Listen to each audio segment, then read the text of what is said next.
देखिए पूजा जी, पहले तो मैं कहना चाहता हूँ ये गंभीर अपराध है और सरकार इसके प्रति संवेदनशील भी है और सजग भी है। और आप देखिए, जो महाराष्ट्र की पुलिस है, इनको एक खुफिया जानकारी मिली और उन्होंने पेपर लीक का भांडाफोड़ किया।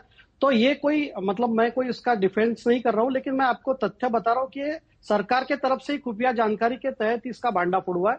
और दूसरी बात मैं ऐसा कहना चाहता हूँ, महाराष्ट्र में हम कई परीक्षाएं लेते हैं, चाहे वो विद्युत की हो, चाहे तहसीलदार, पुलिस, और बहुत लाखों विद्यार्थी बैठते हैं और पूरी सक्सेसफुल तरीके से परीक्षाएं होती है। और हम्म। हमारे आदरणीय मुख्यमंत्री देवेंद्र जी ने तुरंत एसआईटी का गठन किया। और देखिए, महाराष्ट्र परीक्षा परिषद ने इसको आगे स्थगित किया है, क्योंकि देखिए, जो ईमानदारी से पढ़ाई करके ये परीक्षा देने वाले थे, उनके साथ अन्याय होता अगर ये पेपर लीक का मामला। और हमको ये उसके तह तक जाना है कि इसमें कौन कौन लोग शामिल है और इसकी क्या प्रक्रिया में सुधार होना चाहिए। देखिए, मैं ये आपको कहना चाहता हूँ कि एक बार स्वर्गीय राजीव गांधी जी ने कहा था कि हम दिल्ली से 1 रुपया बेचते हैं तो 15 पैसे गरीब को मिलते 2025 हैं। में भी टीटी का पेपर लीक हुआ था ना, नहीं, बिल्कुल कोल्हापुर नहीं से। हुआ था।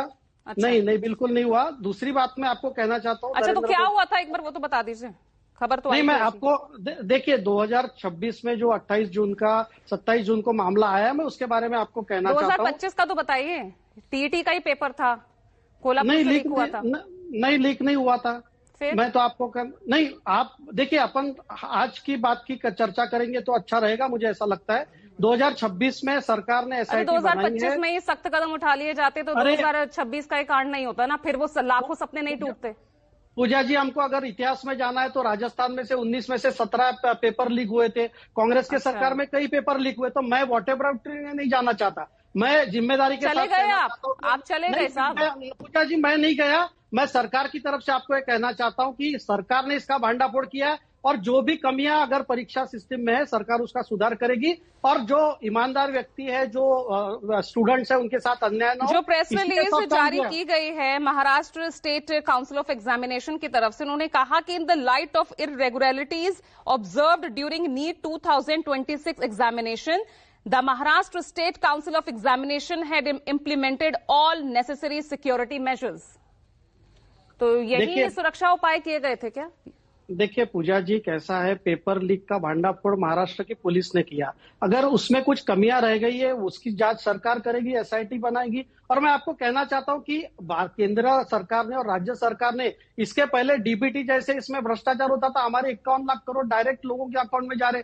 आतंकवाद खत्म किया, नक्सलवाद खत्म किया, ये पेपर माफिया जो है, इसमें भी हमने प्रहार किया है। ऐसा लग रहा है कि इस शिक्षा व्यवस्था से ज्यादा ताकतवर तो पेपर माफिया हो गया है।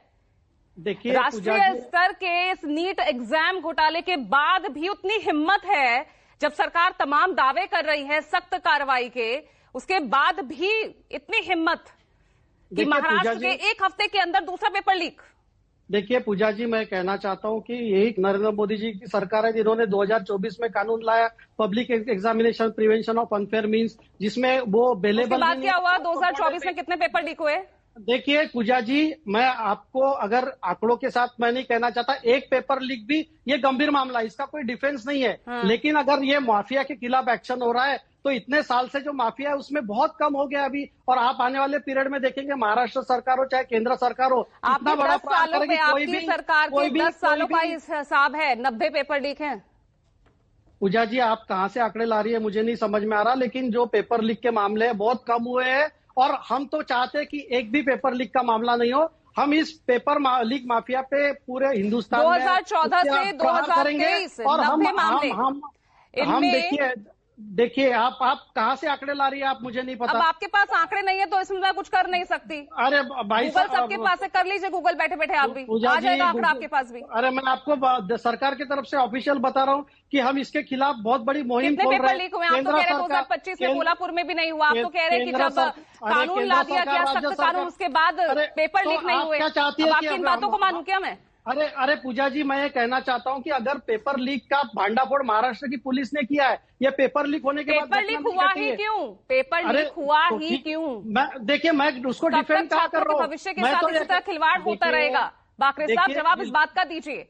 बिल्कुल पूजा जी, छात्रों के भविष्य उम्मीदें हमारी नहीं, उन छात्रों की टूट रही है जो दिन रात मेहनत करते हैं। जो परीक्षा है वो स्थगित की गई कि छात्रों के भविष्य के साथ खिलवाड़ ना हो। और ये जो चीज है, सवाल ये अब ये नहीं है बाकरे साहब, सवाल ये नहीं है कि अगली बार परीक्षा कब होगी। सवाल अब ये बन गया है कि अगली बार भी परीक्षा सफलतापूर्वक हो पाएगी कि नहीं, ये सवाल है अब छात्रों के मन में। देखिए पूजा जी, महाराष्ट्र की सरकार देवेंद्र जी के मुख्यमंत्री रहते काबिल है। हमने अभी नरसापुर केस में 55 दिन में आरोपी को फांसी की सजा सुनाई, चार्जशीट फाइल करके। तो देखिए मतलब ये कानून की सरकार है। और एक भी चीज हमारे यहाँ जीरो टॉलरेंस पॉलिसी है। अगर पेपर लीक हुआ है, हमने इसको दबाया नहीं, हमने सामने लाके कहा कि हाँ पेपर लीक हमारी पुलिस ने भांडाफोड़ किया है और हम इसका इंतजाम करेंगे। और मैं आपको कहना चाहता हूं, इसके बाद पेपर लीक की घटनाएं नहीं के बराबर होंगी। और एक भी पेपर लीक सरकार के लिए गंभीर है। बात भी कहा गया था। नहीं देखिए पूजा जी, नीट के बाद ये नीति तो ये जो नहीं जीरो टॉलरेंस है ना, उसके बाद यही दावे किए गए थे। नहीं तो जीरो टॉलरेंस है ना, इसीलिए तो हमने भांडाफोड़ किया है। और ये अंतर राज्य गिरोह है। पेपर लीक रोक तो नहीं रहा ना समीर बाकरे साहब। अरे मैं आपको यही कहना चाहता हूँ, हजारों परीक्षा महाराष्ट्र में होती है, लाखों विद्यार्थी बैठते हैं, कोई पेपर लीक नहीं हुआ। आप चाहे विद्युत विभाग हो, रेवेन्यू हो, पुलिस हो, तहसीलदार हो, सब परीक्षा हमने सक्सेसफुल की है। इतनी बड़ी भर्ती महाराष्ट्र में हुई है, इतने अलग अलग टाइप के विद्यार्थी की परीक्षा होती है। तो ऐसा बिल्कुल नहीं है। ये जो इंसिडेंस हुआ, ये भी हम गंभीरता से ले रहे हैं और इसके ऊपर कड़ा प्रहार करेंगे। और मैं आपके दर्शकों को और आपको ये आश्वस्त करता हूं कि महाराष्ट्र की सरकार इसके ऊपर पूरी सख्त कार्रवाई करके दोषियों को कठोर से कठोर सजा दिलाएगी। क्या अभी तक क्या कठोर कार्रवाई की गई है? जितने भी अभी तक पेपर माफिया से जुड़े हुए जो लोग पकड़े गए हैं, कितनी कार्रवाई हुई है इन मामलों में? देखिए आपने देखा है एनईटी पेपर लीक में जो पूरे एक लातूर से ही जो शिक्षक क्लास चलाते थे, जो कांग्रेस पार्टी के एक परिवार से बेहद करीबी थे, उनको पकड़ा गया। सभी के ऊपर कार्रवाई हो रही है। 2024 मैं बता दूं और मैं आपको एक और बात बताना चाहता हूँ। और मैं आपको और एक बात बताना चाहता हूँ बाकरे साहब, मैं बता देती हूँ। पूजा कि आप तैयारी के साथ नहीं बैठी। बड़े पेपर लीक 2002 से 2025 तक के आंकड़े बता रही हूँ, यूपीए गवर्नमेंट के भी बता रही हूँ। हाँ तो बताइए। 45 बड़े पेपर, कुल गिरफ्तारियां हुई है 1658। चार्जशीट कितनों में दाखिल हुई? 925 मामलों में। सिर्फ 23 साल में सिर्फ 2 मामलों में सजा हुई है।